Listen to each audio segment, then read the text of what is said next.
কোনো একটা সময় ছিল যখন মা ভাত বেড়ে ডাকতো আর আমরা খেয়ে উদ্ধার করার একটা ভঙ্গি নিয়ে খেতে বসতাম। এটা খাবো না সেটা খাবো না নিয়ে কত বায়না হয়তো দেখিয়েছি।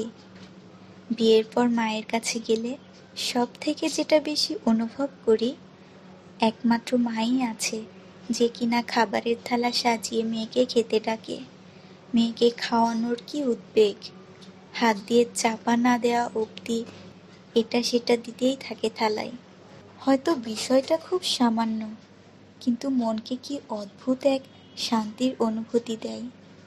কারণ বিয়ের পর আমরা সময়ের নিয়মে দুম করে বড় হয়ে যাই, নিজের বেড়ে খাই, বাকি সদস্যদের জন্য থালা সাজিয়ে খেতে ডাকি। আবার দিদার বাড়ি গিয়ে দেখেছি ঠিক একইভাবে দিদা মায়ের পাশে দাঁড়িয়ে থেকে আরেকটু ঝোল, আলু দে, আরেকটু মাছ নে না রে মা। আমি উল্টো দিকে বসে মুচকি মুচকি হাসি। কি অদ্ভুত মেয়েদের স্থানান্তর! স্ত্রী, মা, বৌমা, বৌদি, যা, মামি, কাকি, জেঠি, পিসি, মাসি সমস্ত রোলে মেয়েদের ভাগে শুধু দায়িত্ব। একমাত্র মেয়ের সাজে, মেয়ের একটু আরাম। মায়েদের ছুটি নেই, মেয়েদের সন্তানদেরও সামলে দেন, যাতে মেয়ে কিছুটা স্বস্তি পায়, মেয়ে যেন নিজের কেরিয়ারটুকু এগিয়ে নিয়ে যেতে পারে।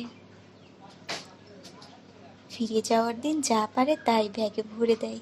খুব বিরক্ত লাগে, রাত ধরে, কিন্তু পরক্ষণেই ভাবি এই মানুষটা ছাড়া আমার খাওয়া নিয়ে এতটা কনসার্ন হওয়ার মতো আর কি কেউ আছে? না, স্বামী ছাড়া কারোর নাম মনে পড়ে না, কারো কারো ক্ষেত্রে তো সেইটুকুও নয়। সামনে খুব চেঁচামেচি করে বলি, এইরকম করলে কিন্তু আর আসবো না, আর একটাও ব্যাগ তুমি করবে না। মনে মনে বলি, ভাগ্যিস তুমি ছিলে।